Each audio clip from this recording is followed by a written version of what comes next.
Les chiffres de la sécurité routière sont bons. En 10 ans, le nombre de victimes de la route a été divisé par 2. Mais malheureusement, cela n'est pas vrai pour les jeunes conducteurs, qui restent une catégorie à part. Les accidents de la route sont la première cause de mortalité chez les moins de 25 ans. Chaque jour, 4 jeunes perdent la vie sur les routes de France. Pourquoi les jeunes payent-ils un si lourd tribut à la route ? Comment faire pour lutter contre ce qui apparaît comme une fatalité ? Le but pour moi, c'est que tu rentres ce soir en vie. C'est quoi? Vas-y. Ok. Si je suis pas déchiré, il y a un problème, parce que j'ai bu 3 bouteilles. Bah écoute, on verra. Pendant plusieurs semaines, nous avons suivi de jeunes conducteurs. Premières victimes, mais aussi premiers auteurs d'accidents graves.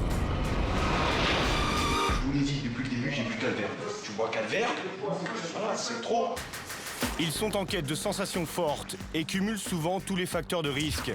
Alcool, drogue, inexpérience, vitesse excessive et adrénaline. T'as envie de courir quoi. On peut pas empêcher les jeunes quoi. Ah ouais, on aime bien emmerder les flics. Nous avons également vécu le quotidien des unités de police et de gendarmerie qui luttent contre les conduites dangereuses. Ces excès provoquent de nombreux accidents mortels qui défraient régulièrement la chronique. Bonjour et bienvenue à tous. Vous regardez le 12-45. Voici les titres de l'actualité de ce mardi 23 mars. Il attendait le bus pour aller à l'école. Il a été fauché par une voiture. Un adolescent de 13 ans est mort ce matin dans les Bouches-du-Rhône. Le chauffard est activement recherché. 23 mars 2010, à Berlétan, près de Marseille. La France est sous le choc.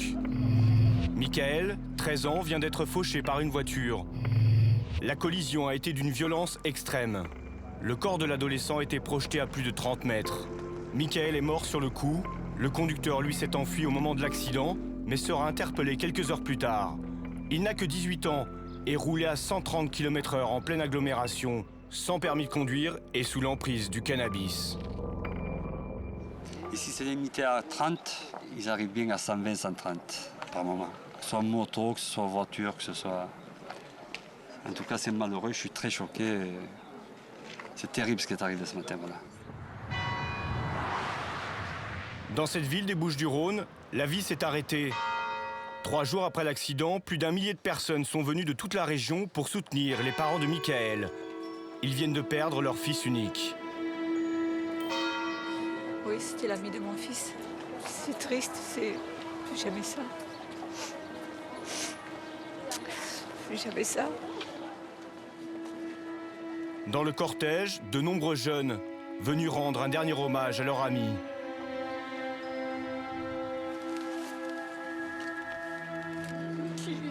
Qui reprenne en paix. On a toujours peur parce que bon, malheureusement, mais voilà, des accidents comme ça arrivent et c'est atroce parce qu'il n'y a pas de mots pour le dire.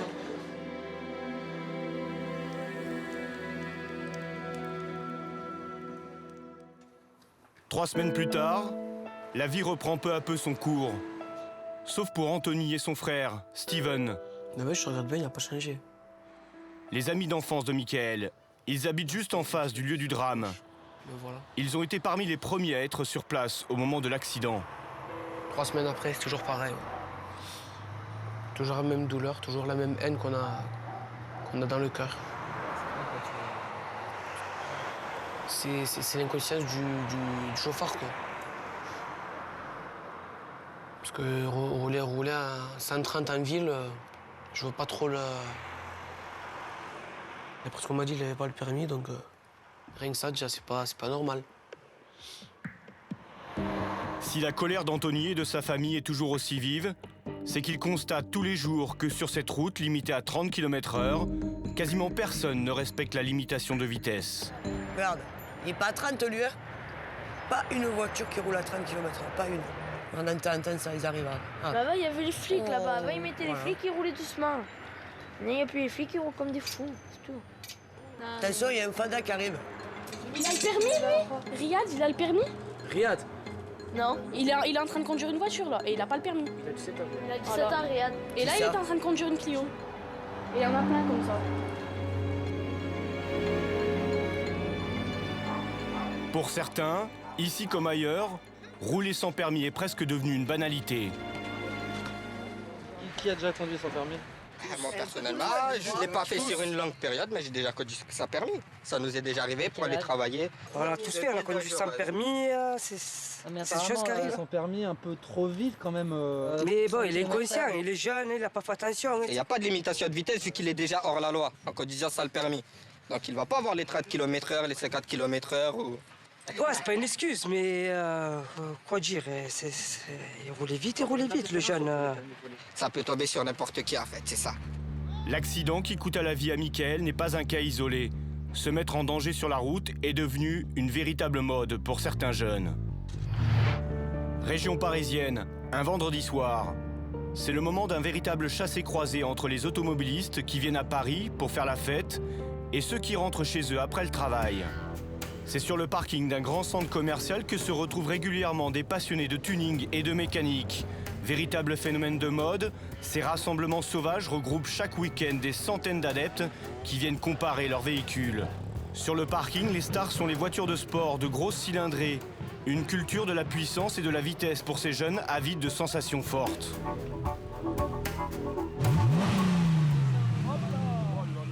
Ah, ça c'est de la bonne question. Je veux que ça parte, ça arrache le bitume en fait, c'est tout ce que je veux. Elle fait le 0 à 100 en 5 secondes, on va être gentil. Ça accélère, hein, c'est pas mal. On va pas être collé au siège. Et t'as le permis depuis combien de temps? 1 an et demi. T'arrives à garder ton permis avec une voiture comme ça? Ouais, bah ça va, ouais. Ouais, je me fais arrêter souvent, mais c'est juste pour le bruit, c'est pas pour excès de vitesse. Certains d'entre eux ne se contentent pas du parking et organisent de véritables courses sauvages sur l'autoroute voisine. Et hop, ça repart, les trois. Comme le montrent ces archives de la police nationale, des groupes de 3 ou 4 véhicules se pourchassent à plus de 200 km/h au milieu des autres usagers. Des courses extrêmement dangereuses qui poussent la police à déployer des moyens de grande envergure pour tenter d'y mettre fin.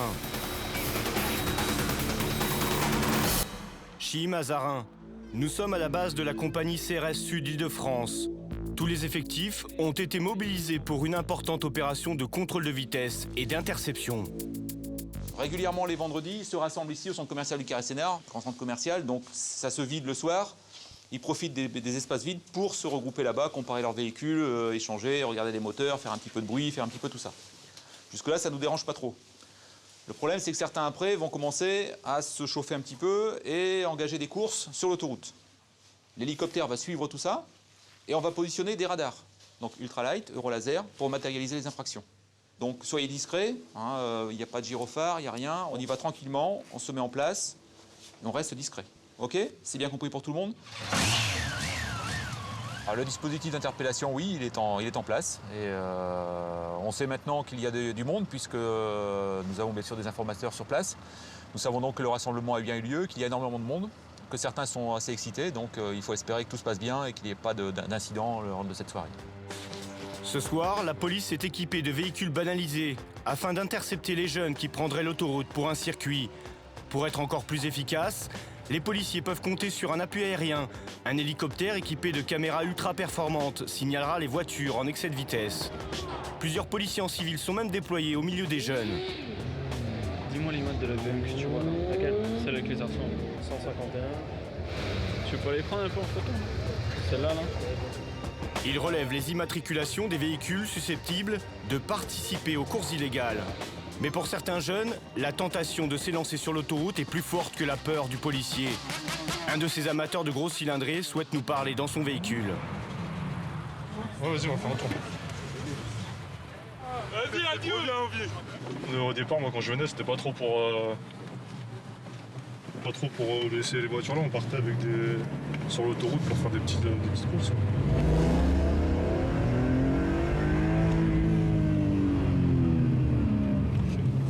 T'as combien de chevaux?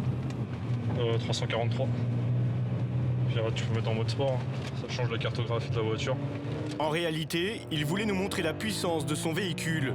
En quelques secondes, le compteur frôle déjà les 200 km/h. Nous lui demandons de revenir à des vitesses légales et plus rassurantes.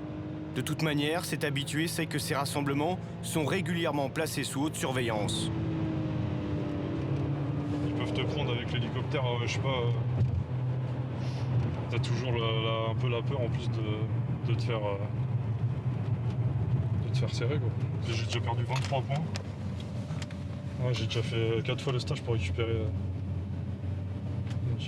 D'accord. Et tu l'as toujours, tu l'as jamais perdu? Non, j'ai de la chance.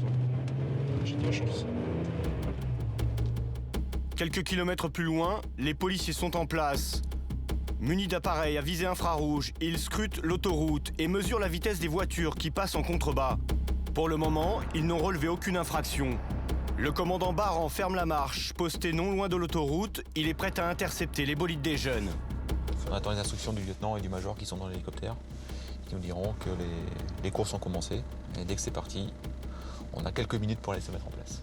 Vaudois 50, de Vaudois 95. Mais ces infractions ont un impact en termes de sécurité et le coût humain qu'on va investir, si on peut sauver 2-3 vies, c'est important. C'est pas...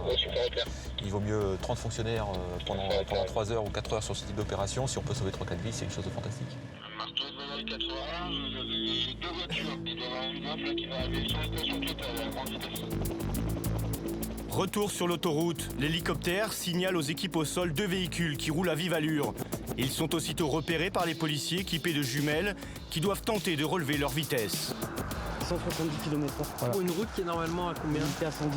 170, voilà. Donc c'est 170 là? Ouais, le collègue vient de faire un relevé avec un appareil. Contrôlé à 170 km/h au lieu des 110 autorisés, le jeune conducteur risque le retrait de son permis de conduire. 4 500 € d'amende et jusqu'à 2 ans de prison pour mise en danger de la vie d'autrui. Alors, avant de s'élancer, les jeunes du rassemblement utilisent des éclaireurs qui doivent s'assurer que la route est dégagée. Ah, par contre, cette voiture-là, ouais, là, c'en est un, je crois. Ça, c'en est un. Ah, putain. Là, ils reviennent, là. Ouais, ça, c'est année, ça. Ils reviennent dans le temps. Ça, c'est année, ça, c'est ceux de tout à l'heure, ça. Oula, ça commence à arriver un peu trop, là. Voilà, quelques-uns qui passent sur la passerelle, on sait pas trop. On sait pas trop. Après plusieurs passages de ces éclaireurs, les policiers semblent avoir été repérés. Ce soir, plus personne ne s'élancera sur l'autoroute. Mais le désir de s'affronter au nez et à la barbe de la police n'est pas près de disparaître pour autant. Bah, c'est le jeu du chat et de la souris. T'as envie de courir, quoi. On peut pas empêcher les jeunes, quoi. C'est une passion.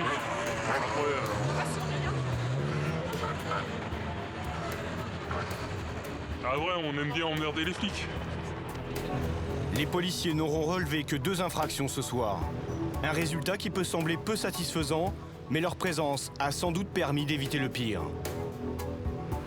Si on est repéré, il n'y a pas de course. Bon, ça veut dire que finalement tout va peut-être bien se passer ce soir, on n'aura peut-être rien. Tout le monde aura été bien sage.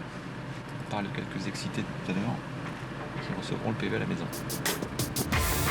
Ce soir, il n'y a pas eu d'accident, mais cette passion pour la vitesse et les sports mécaniques est un phénomène qui prend de l'ampleur. Nous sommes dans le nord de Paris. Dany et Youssef ont 24 ans. Leur passion, les motos hyper sportives. Elles se vendent comme des petits pains à cette jeunesse attirée par la vitesse. Ça, c'est une moto de rêve. Ça se voit, quoi. Enfin, on regarde les lignes, c'est des lignes assez acérées. C'est typiquement ce qu'on attend d'une moto sportive, quelque chose qui casse le vent. Tout est fait pour attaquer. Sur ta première, tu es capable de prendre limite 120 km/h sur un 600. En deuxième, tu es à 180. En troisième, en rupteur, tu es à 200 et des poussières. En quatrième, tu es à 240. Enfin, ça va très très vite. Il y a plein de gens qui diront que c'est uniquement fait pour aller sur circuit. Mais moi je suis pas d'accord avec eux parce que j'adore rouler avec sur la route. Moi, j'ai des frissons partout. Je suis aux anges. Rouler sur la route, c'est bien là le problème. Car cette envie d'en découdre avec le bitume s'exprime au-delà du raisonnable. Leurs motos ne sont pas les plus puissantes du marché, mais elles atteignent pourtant les 200 km/h en seulement une dizaine de secondes. Moi, ce qui me fait kiffer là-dedans, c'est quand ta roue, elle touche plus trop le sol, tu vois, ça effleure, tu sens la puissance, quand ta moto, t'as les bras qui tirent et tout. Lui, on s'est encore d'écouter.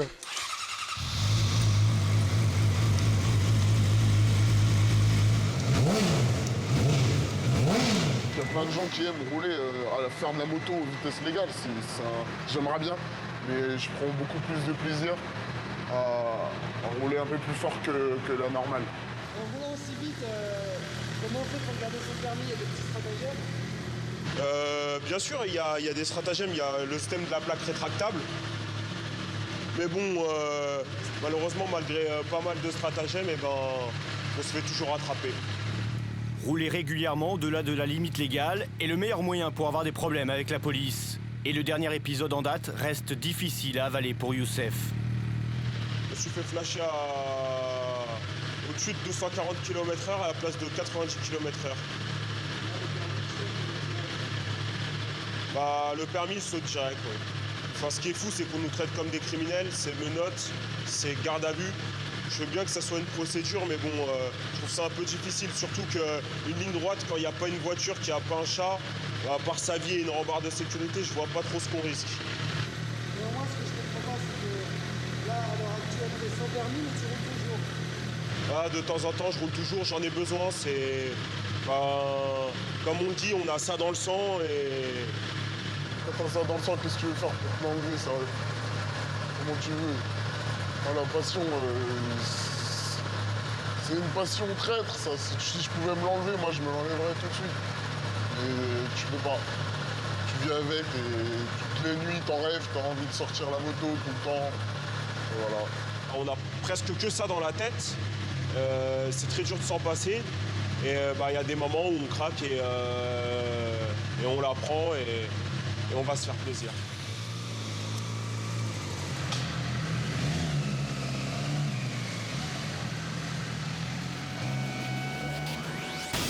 Il arrive même à Dany et Youssef de se filmer pour immortaliser leurs exploits. Ils nous ont confié des enregistrements de certaines de leurs soirées. Les images sont édifiantes et les infractions au code de la route innombrables.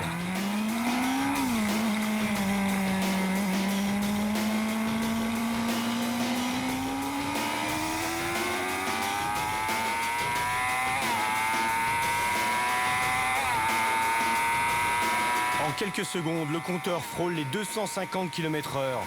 À cette vitesse, la moindre erreur peut être fatale. Pour eux, mais aussi pour les autres conducteurs qu'ils risquent de percuter violemment. Mais grisés par la vitesse, Dany et Youssef oublient toutes les règles de sécurité. Ils profitent de ce long tunnel pour se doubler au milieu des voitures.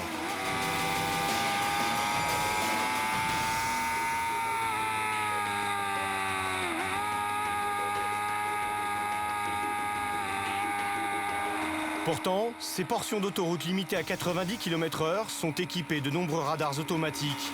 Mais alors que la plupart des automobilistes freinent pour éviter la sanction, Dany, lui, ne ralentit pas. Ce radar, il le sait, photographie par l'avant. Mais sur une moto, les plaques d'immatriculation sont à l'arrière.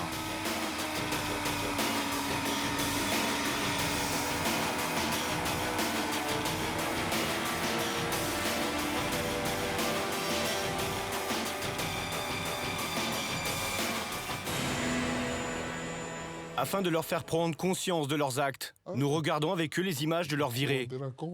Ils reconnaissent le danger qu'ils font courir aux autres, mais semblent surtout amusés par leur performance. Ils m'envoient des étincelles. Putain, t'as mangé des grosses bosses, pas des petites bosses. Ouais, t'as vu? Est-ce que vous avez l'impression de mettre en danger les autres sur la route? Ouais, parce qu'on peut leur faire peur, on peut créer des réactions inattendues chez certaines personnes, on peut... Mais si quelqu'un déboîte, là... s'il déboîte... on est d'accord, là, il y a que deux voies. Ouais, s'il déboîte, on essaie d'esquiver, et puis si on n'arrive pas, on tape, voilà. C'est une passion complètement égoïste. Déjà, sur une moto, t'es tout seul, en général. Mais c'est un sport d'égoïste, quoi. Pas un sport d'équipe. D'accord, mais c'est la route, c'est pas tellement un sport, c'est sur un terrain. Ouais, quand on a les moyens. Enfin, si tu veux vraiment t'amuser, faire de la piste assez souvent, tu mets à peu près... raisonnablement, tu mets 1 500 €, je dirais 2 000 € par mois là-dedans. C'est dans la balance, c'est quoi? C'est ce que tu gagnes dans le mois. Ouais, si tu peux pas, tu peux pas. Hein. Une semaine plus tard, Dany et Youssef veulent nous amener dans un rassemblement moto pour nous faire découvrir un peu plus leur univers. Nous les accompagnons caméra au point. À notre arrivée, première surprise, Youssef porte une Minerve. Quelques jours plus tôt, il a eu un accident de scooter. Un 50 cm3 qui se conduit sans permis et qu'il utilise pour aller à son travail. Ouais, j'ai eu hématome partout, point de compression, traumatisme crânien et entorse cervicale. Ouais, donc pour ce soir, c'est mort, là. Déjà, je suis en vie, c'est pas mal. C'est vrai. Ouais. Donc voilà, quoi. On racontera comment ça se passe. Ouais, bah ouais. Comment est-ce qu'on fait Vous me foutrez les boules. L'accident de tir, ça vous refroidit pas un peu quand même? Vous en pensez quoi? Ça refroidit toujours, un accident. Ça refroidit toujours, mais après... Après, la passion, elle est là, tu peux rien, tu sais. On a tous plus ou moins fait un petit passage à l'hôpital. Ça calme pas, ça fait pas peur.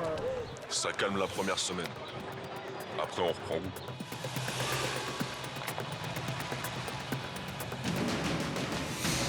Ce soir-là, Youssef n'ira pas au rassemblement.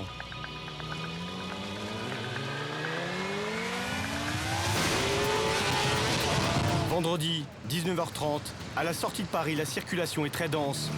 Mais ce n'est pas pour cette raison que Dany et Zoran roulent au pas. Sur cette portion d'autoroute sont postés plusieurs radars automatiques qui photographient par l'arrière. Voilà, là, il y a des radars, il y en a un dans l'autre sens, il y en a un ici, là. Ici, je sais plus combien c'est 90, je crois. Il y en a un autre plus loin, 90 aussi. Et sur la 6, t'as une forte présence policière quand même. Donc voilà, tu fais un peu gaffe, quoi.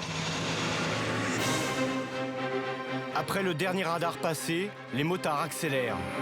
Impossible pour nous de les suivre, les images sont celles des caméras embarquées sur leur moto et sur leur casque.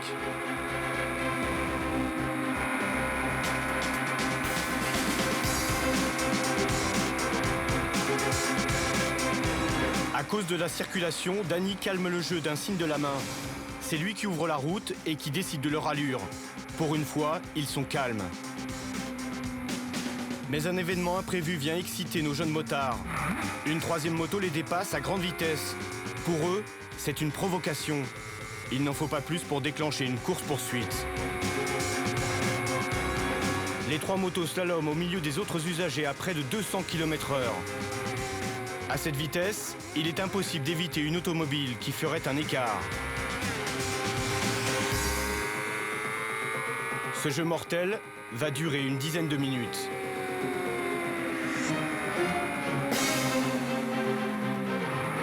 Fort heureusement, Dany et Zoran finissent par abandonner la poursuite.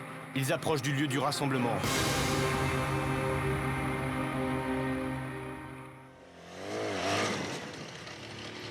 Ils rejoignent ce soir un groupe de stunters. Des jeunes, eux aussi passionnés de moto, qui ont choisi l'acrobatie plutôt que la vitesse. Ils assouvissent leur appétit de sensations fortes dans des lieux fermés à la circulation, à l'abri des regards indiscrets. Dany et Zoran apprécient le spectacle. Avec les yeux, c'est du régal. Mais pour eux, pas question de renoncer à leur virée sauvage sur routes ouvertes. Ah, on s'est fait une petite partie plaisir quand même, c'est vrai, mais on n'est pas resté soudés non plus. C'est quoi soudé? Soudés, c'est à fond, à fond, à fond. Ça n'a pas été le cas. On n'est pas. Non, c'était plutôt soft là. On n'est pas barge, on est juste accro à l'adrénaline. Il n'y a pas de danger à rouler à 200. Bien sûr que si, il y a un danger. Il y a un danger de marcher sur le trottoir, il y a un danger de faire du roller, du vélo, du skateboard, il y a un danger pour tout dans la vie. Maintenant, pourquoi est-ce qu'on s'arrêtera à ça? Sincèrement, autant en profiter. Il n'y a rien qui peut vous arrêter. La loi. La loi, il y a un moment, agent de police plus fou que nous. Ouais, plus fou que nous surtout. Juste en se faisant un tout petit plaisir de allez, on va dire un petit 20 secondes à 200, on peut chambouler toute notre vie. On perd notre permis, on perd notre travail. Ça pousse au délit de fuite, ça pousse au mec qui roule sans plaque, ça pousse à un mec qui roule sans permis, ça pousse à tout et n'importe quoi. Plus ils vont réprimander, plus ça va partir en cacahuète. Voilà, le mec qui est piqué, il est piqué, qu'est-ce que tu peux rien. Hein. Le mec qui est piqué au parachutiste, il va sauter toujours en parachutiste jusqu'à ce qu'il meure, et voilà, c'est ça. C'est ça, c'est jusqu'à la mort. Enfin, jusqu'à la mort, jusqu'à... un petit peu encore après. La mort, Stéphane l'a vu de près. Il avait 21 ans et roulait beaucoup trop vite. Il a fait une chute à plus de 200 km/h. Un accident qui l'a laissé paraplégique. À bientôt 35 ans, Stéphane a reconstruit sa vie et pratique désormais sa passion sur des lieux fermés à la circulation. Tranquille ou quoi? Le feu qui consume Dany, il le connaît pour s'y être brûlé. Ils le voient tous les jours en roulant avec les risques qu'ils prennent actuellement, les dangers qu'il y a. Donc je pense que dans leur tête, ils les considèrent ces dangers, mais ils poussent encore les limites, ils vont encore chercher certaines limites. Ce qui est facile aujourd'hui, quand tu vas chercher un plaisir, c'est de passer ton permis, de t'acheter une moto et d'avoir une puissance. Mais quoi faire de cette puissance? La facilité, c'est de rouler sur route et de se servir de cette puissance. On n'a que ça en fait. Il n'y a que ça. Maintenant, c'est accessible, voilà. On met un plein d'essence, on a la route et on ouvre. Maintenant, ce que tu fais sur route, je suis sûr que tu adorerais, mais à 1000% le faire sur un circuit. Nous, on ne demande pas grand-chose. Si on avait 200 mètres carrés de bitume, et c'est tout, on n'a rien besoin d'autre. C'est où on roule pas, où on va rouler, mais ça va nous coûter un bras, il n'y a pas les structures, on ne peut pas rouler. C'est où on peut pas, où on roule pas. Comment on fait la passion, on la met à droite, on va faire du foot comme tout le monde, on n'a pas assez de développement sur le sport mécanique. Voilà où ils font le sport mécanique, sur la route. Donc, au lieu de se défouler sur un circuit, le vendredi soir, on sur la route. Voilà. Tous les week-ends, Dany et ses amis se mettent en danger sur la route. Ils sont de plus en plus nombreux à prendre les voies de circulation pour un terrain de jeu. Sur Internet fleurissent les vidéos de jeunes conducteurs qui montrent leurs acrobaties en plein jour, au beau milieu de la circulation. Une mode dangereuse et complètement illégale que la police tente de contrôler autant que possible.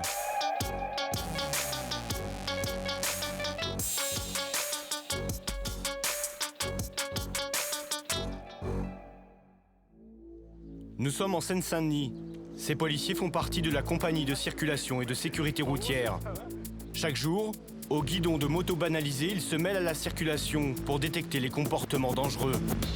Dans le département, les deux roues représentent en effet près de la moitié des tués sur la route.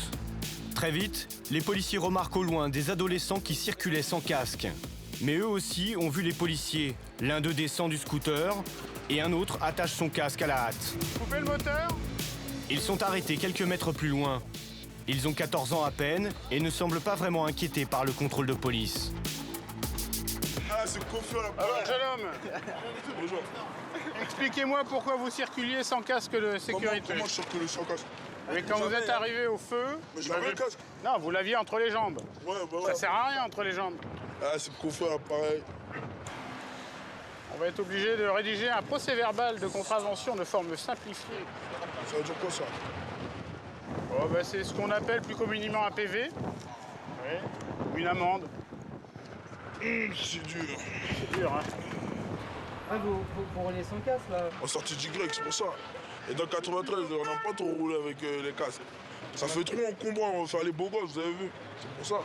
Je veux dire, si les gens te voient avec un casque, tu vas avoir l'air... Bah ouais, on a l'air de mongol. Un gros casque au bol, tout ça, vous avez vu. Nous, on préfère rouler casquette en petit trou, vous avez vu. Ouais, style, les styles, tu vois. Là, je serai en 125 KX, là. Ah, KX. C'est obligé, toi. C'est quoi les KX? KX, c'est un cross. Un cross de compétition, mais nous, on fait ça sur le bitume. Très bien, jeune homme. Ah. Ça, c'est pour le non-port du casque. Je vous ai fait cadeau de la non-présentation du brevet de sécurité routière. Quand c'est ça? 90 € dans les 3 jours. Passer 3 jours, ça passe à 135 €. Difficile pour les policiers de faire de la prévention dans ces circonstances. Pour ces jeunes, malgré les amendes, la sécurité n'est pas vraiment une priorité. Carte Navigo.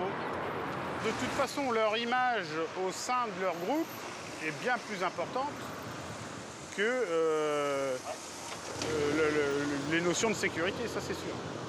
Ça c'est sûr. Tant qu'ils ont cet âge-là. Après, ils réfléchissent peut-être un peu plus. Sauf quelques irréductibles qui continuent jusqu'à 40 ans. Malgré leur expérience, le travail de ces hommes reste difficile. Dans ces quartiers où on affiche volontiers une attitude provocante à l'égard de la police, les interventions sont parfois risquées. Un peu plus loin, les motards en civil identifient un individu qui circule sans casque et qui vient de s'arrêter sur le trottoir. Au moment où les policiers arrivent sur lui, il décide de prendre la fuite. Le fuyard prévient les jeunes aux alentours. L'un d'eux essaie de freiner les policiers, mais l'individu sera rapidement interpellé.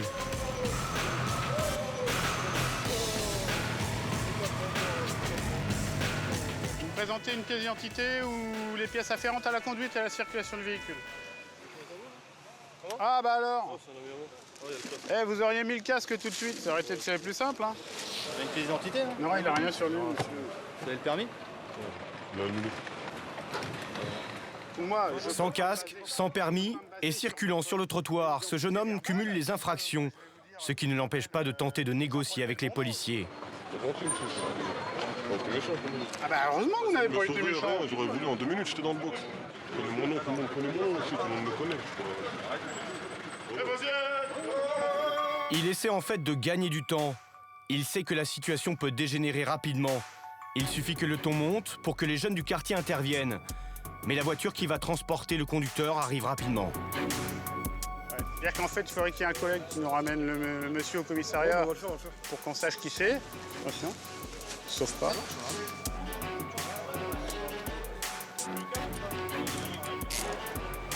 On va pas traîner parce que... Dès que la caisse se barre, on va se prendre des bouches dans la gueule. La police quitte rapidement les lieux. Direction le commissariat de Pantin. L'homme n'a pas de papier d'identité, mais il est rapidement identifié. Il est déjà connu des services de police et ce n'est pas la première fois qu'il conduit sans en avoir le droit.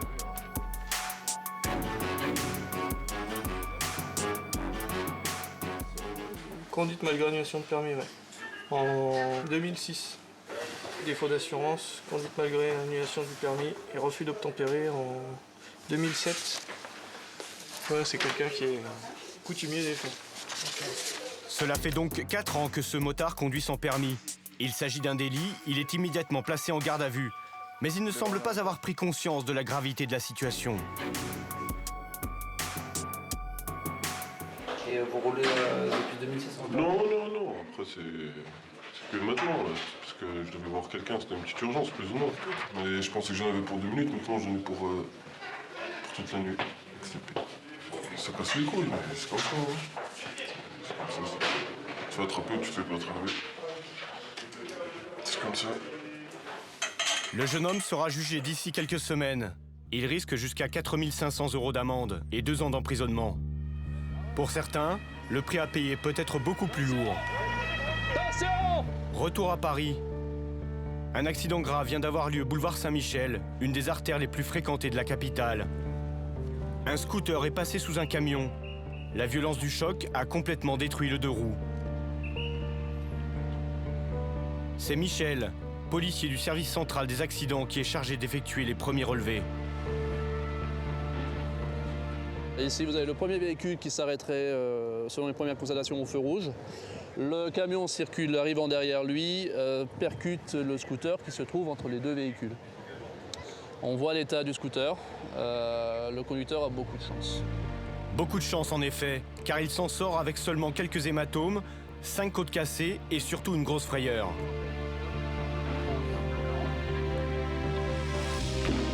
Négatif, c'est pour Cochin. Il est parti à Cochin. Le conducteur du camion est encore sous le choc de l'accident.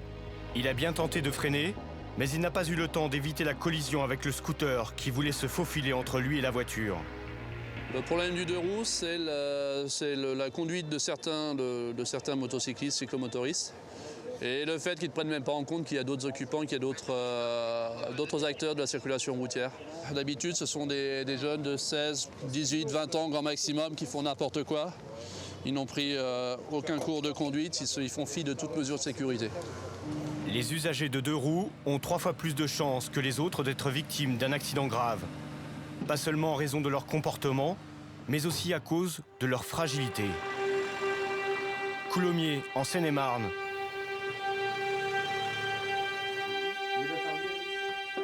Nicolas a 20 ans. Il y a 2 ans, il est victime d'un accident au guidon de sa moto. Percuté par une voiture qui arrivait beaucoup trop vite et qui a pris la fuite, le laissant pour mort au bord de la route.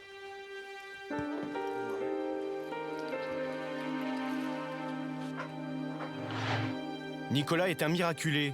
Après 18 opérations, de longs mois d'hôpital et de souffrance, il lutte toujours pour retrouver une vie normale. Alice, tu viens m'aider?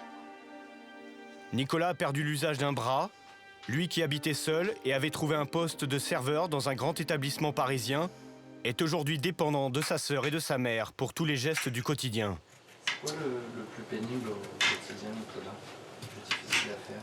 Bah, te faire à manger, te faire le lit, le repassage, toutes les tâches que les gens font en général assez facilement, comme je faisais avant mon accident, où j'étais totalement indépendant et depuis l'accident, bah, je suis obligé de dépendre de quelqu'un en constant. Ça a des conséquences sur la vie de toute la famille, j'imagine, sur la vôtre aussi. Oui, énorme. Énorme. C'est-à-dire que pendant un an, je me suis arrêtée de travailler pour être auprès de lui. Et c'est vrai qu'on met sa vie entre parenthèses pour qu'il soit au mieux de sa personne.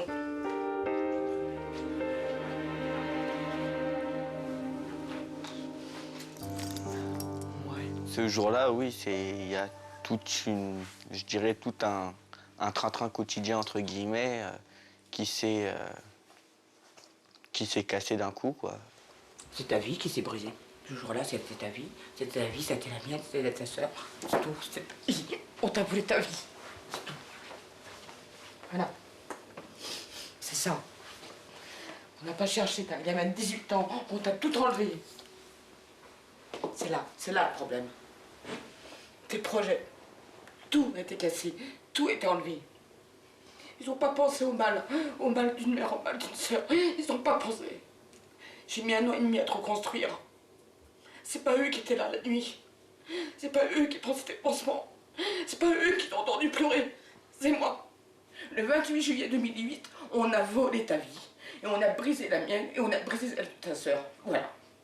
Tout simplement. Et cette personne continue à rouler, à bouger, à faire la fête, à faire la vie.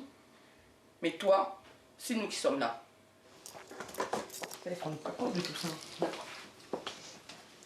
C'est ça qui est important. C'est la vie. C'est la vie. La vie. Oui.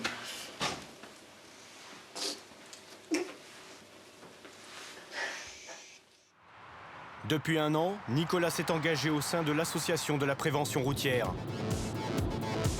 Ce soir, il se rend avec Eric dans l'une des plus grandes boîtes de nuit de Seine-et-Marne.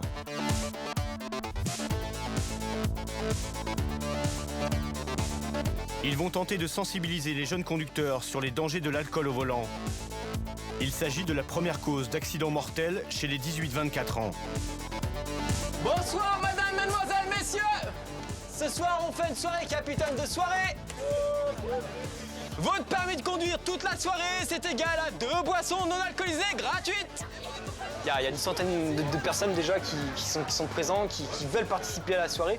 Et le gros enjeu, ça va être de pouvoir gérer tout le monde. On n'est que 4. Il faut assurer en même temps, entre guillemets, un petit show avec la discothèque et avec le client. Et donc, il y a cette pression qui est là, qui est importante, quoi, parce qu'on est là pour quelque chose d'important. Allez, on y retourne. Ce soir, Eric et Nicolas seront aidés par Claude et Elodie, 2 bénévoles actifs de l'association. Objectif ? Convaincre les jeunes à désigner un capitaine de soirée appelé Sam, qui s'engagera à ne pas boire et à ramener ses amis sains et saufs. Tu connais aussi les capitaines de soirée? Oui. Vous êtes toutes les 2 capitaines de soirée? C'est ça, voilà. Nickel, vous les gardez sur vous? Un pari difficile puisqu'il s'agit de prendre le permis des conducteurs à leur arrivée et de s'assurer de leur sobriété au moment du départ, avec pour seul argument de la bonne volonté et 2 boissons non alcoolisées offertes.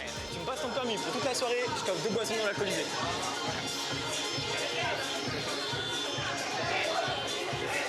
Tu veux pas jouer le jeu? Si la personne ne boit pas, avoir un bien envie. Moi je suis là pour ça, je suis là pour sauver vos vies. Je suis pas là pour autre chose. J'étais à l'œil de toute façon. Pas si simple de convaincre tout le monde.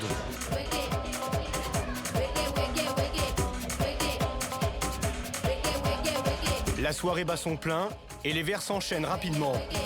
Pour ces jeunes, concilier fête, alcool et conduite responsable est une véritable gageure. Mais tu vas te faire le mal, assis-toi, c'est pour ton bien, allez. Certains semblent déjà avoir dépassé les limites, sans pour autant renoncer à prendre le volant. Non, monsieur a un petit peu trop bu, apparemment.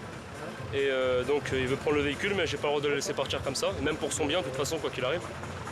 Donc je le fais accompagner par un ami et par mon collègue, pour éviter qu'il prenne le véhicule comme ça dans cet état, qu'il fasse du mal à lui et aux autres. C'est mon anniversaire aujourd'hui. Là, même dans le cas où c'est pas un capitaine de soirée, tu t'en occupes Bah, c'est pas que ça soit un capitaine de soirée ou pas un capitaine de soirée, là c'est une vie, donc on sait pas, vu l'état dans lequel il est, déjà dans quelles conditions il va tomber. Ça Il y en tombe, a un qui est pas bien là-haut. ça tombe, il peut faire un coma éthylique ou quoi que ce soit. Apparemment, le jeune homme a renoncé à conduire. C'est Alex, un de ses amis, qui va le raccompagner. Mais Eric n'est pas rassuré pour autant. C'est toi qui prends le volant? Toi, t'es qui, toi? Moi, je suis de la prévention routière. Hein? Je suis de la prévention routière. Ouais, c'est moi qui prends le volant, quoi. T'as bu un petit peu ou pas? Un petit peu. Un petit peu? Ah, t'es de la prévention routière aussi. Ah ouais? Bah ouais. Oh, les gars, arrête. On est là pour vous. Je dois avouer la vérité. Ouais. Moi, je suis pas apte à conduire. T'es pas apte à conduire? Non. D'accord. Non, mais Non, mais tu sais, le but, c'est pas d'exploser. De l'exploser. Mais moi, je vais te l'exploser. Le but, si tu veux, pour moi, c'est... Voilà, je t'explique. D'accord? C'est que le but pour moi, c'est que tu rentres ce soir en vie. C'est quoi? Vas-y. Ok. Si je suis pas déchiré, il y a un problème, hein, parce que j'ai bu 3 bouteilles. Bah écoute, on verra. Tiens.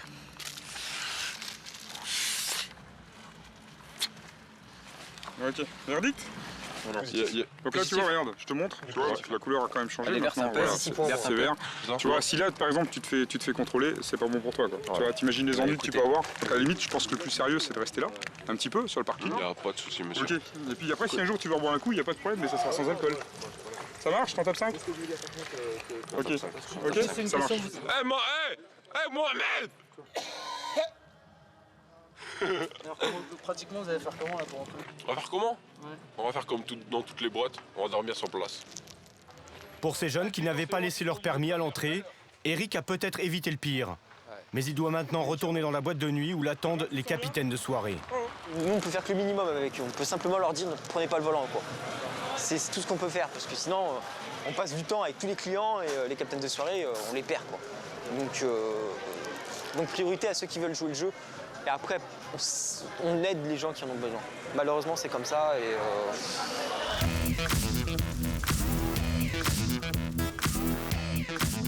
Entre 2h et 4h du matin, la consommation d'alcool explose. Eric doit rester particulièrement vigilant. C'est l'heure des premiers départs, le moment du verdict pour les capitaines de soirée. Les tests d'alcoolémie s'enchaînent et force est de constater que ce soir, la majorité des conducteurs ont rempli leur contrat. Les cristaux sont restés jaunes. La personne, elle est totalement nette, à part prendre le volant. L'opération de ce soir est un succès.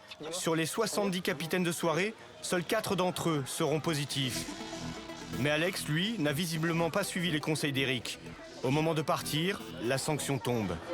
T'es pas bon? Positif. Ah, t'es positif.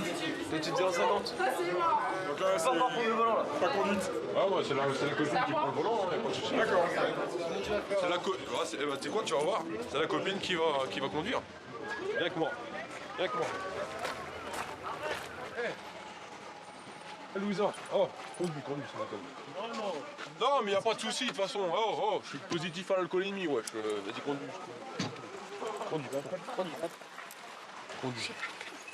Conduis. Moi, je conduis, moi. Non, mais t'es sérieux, là? Bah ouais, je suis sérieux. Moi, je conduis, Nico. Mais non, t'es bourrache, là. Ouais, je suis bourrage de quoi? Ça fait 2 heures que je suis en train de BGR. Ouais, on part. Ah, bientôt. Ouais. Non, mais t'es sérieux? T'es même pas en état pour conduire? Non, mais sinon, je conduis, sérieusement. Je conduis, y a pas de souci. C'est juste que je suis positif à l'alcoolémie, c'est tout. Non, mais je veux rentrer en vie, moi. Là, tu veux pas attendre un peu? Non, mais tranquille, t'inquiète, on va rentrer bien. Et si au pire, ça vous fait pas peur? et si au pire, il y a les flics, moi je saute de la voiture, c'est ce que je veux dire. Malgré l'inquiétude de ses amis, c'est bien Alex qui ramènera la voiture ce soir. Comme lui, chaque week-end, des milliers de jeunes se mettent en danger. Pour les services de police et de gendarmerie, lutter contre ces pratiques à risque est une priorité. Bonjour monsieur, la gendarmerie. Vous avez votre permis de conduire avec vous, s'il vous plaît? Samedi soir, en région parisienne. À l'heure des sorties de boîte de nuit et de leur retour mortel, nous avons suivi sur le terrain 2 unités de la préfecture de police de Paris et les brigades de gendarmerie de Seine-et-Marne. Il s'agit d'une opération régionale de contrôle d'alcoolémie et de stupéfiants. Si vous avez consommé de la cocaïne, il n'y aura pas de bar à ce niveau-là. Le conducteur de cette voiture est négatif à l'alcool, mais les gendarmes le soupçonnent d'avoir consommé du cannabis. D'ailleurs, le jeune homme ne s'en cache pas.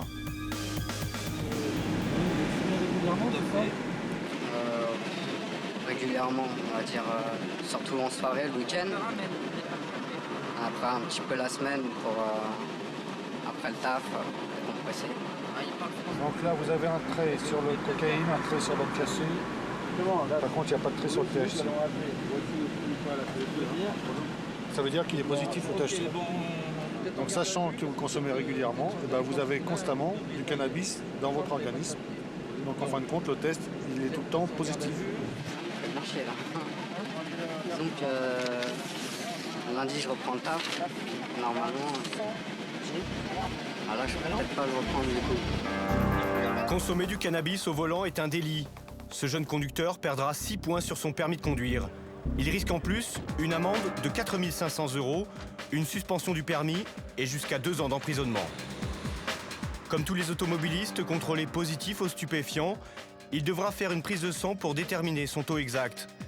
Et malgré les sanctions encourues, le message de la prévention a bien du mal à passer. La consommation de cannabis des jeunes Français est une des plus élevées d'Europe. Voilà, plus de permis. Parce que j'ai fumé un jour ce matin. Et c'est 6 points le cannabis, donc j'en ai plus que 3. Faut prendre conscience que c'est la première cause d'accident mortel au niveau national. L'alcoolémie, enfin l'alcool et les stupéfiants. Moi je pense que c'est l'alcool, c'est pas le cannabis. Parce que le cannabis, moi on sait ce qu'on fait, quoi. On reste conscient. Non, je sais pas ce que tu fais parce qu'en fait... Tu m'as déjà vu conduire, bébé, tous les jours je conduis avec toi. Oui, mais non, mais c'est les réflexes, c'est par rapport aux gens. Si tu vas avoir un truc sur la route, tu vas le détecter moins que si t'avais pas fumé. Ça fait 4-5 ans que je fume. Un joint, ça me fait rien. Voilà, ça me fait... Je sais, j'ai évité plein d'accidents, je me sens pas en danger sur la route. Moi je vous dis, il y a des gens, ils fument peut-être pas, hein, mais sur la route, c'est des dangers. Hein. Physiquement, vous vous en rendez pas compte que vous êtes pas apte à 100% à la conduite. Si vous avez bu de l'alcool, si vous avez consommé des stupéfiants, si vous roulez en plus trop vite, la distance d'arrêt ne va pas être la même et vos réflexes ne vont pas être les mêmes. Et du coup, vous avez l'accident. C'est là que l'accident se produit. Retour à Paris. En 2 heures, les policiers ont déjà dépisté plus d'une dizaine de conducteurs positifs à l'alcool, comme ce conducteur de 22 ans. Positif. Son taux exact est mesuré directement sur place grâce à un éthylomètre. Vous aviez l'impression d'être... Passe dans le verre, mais de toute façon, ouais. Qu'est-ce qui fait qu'on prend la voiture On a envie de rentrer chez soi. Vous avez toutes les commodités possibles ici. C'est pas comme si vous étiez à la campagne. Donc vous aviez d'autres alternatives que de prendre votre voiture. Allez-y, soufflez. Encore. Là, 0,79. C'est un taux important. 0,79. Donc vous voyez, multiplié par 2. 1,58. 1,58 g. 1,58 g d'alcool dans le sang.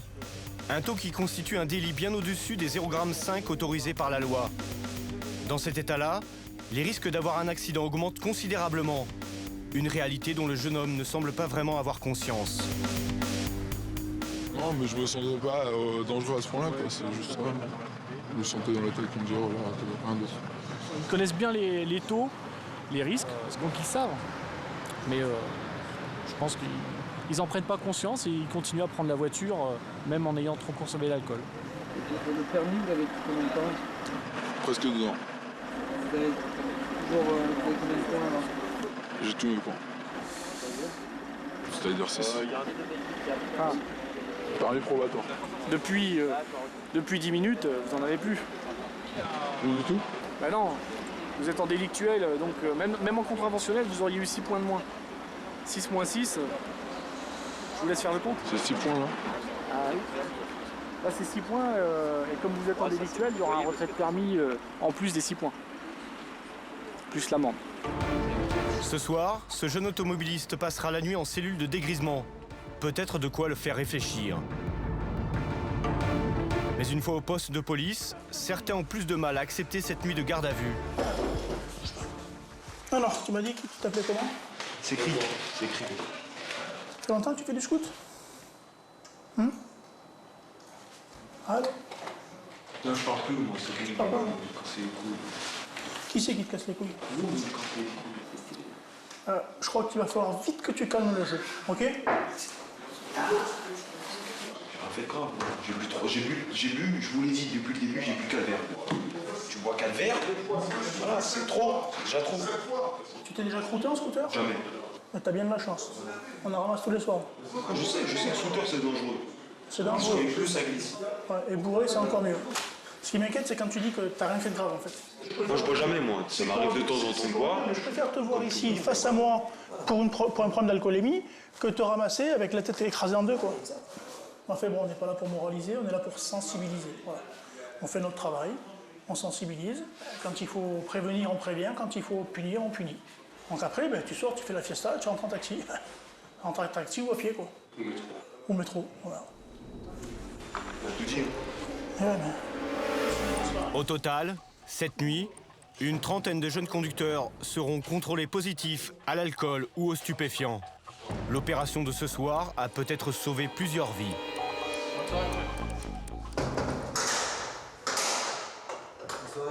Ça, c'est pas les plus drôles. Pas forcément les plus drôles, mais il finit en vie. Et ça, je pense que ça n'a pas de prix. Pourtant, répression et prévention ont du mal à porter leurs fruits sur les jeunes conducteurs. Si depuis 10 ans, le nombre de morts sur les routes de France a été divisé par 2, les 15-24 ans continuent de représenter la population la plus touchée. Les solutions qui permettraient d'inverser la tendance restent toujours à trouver.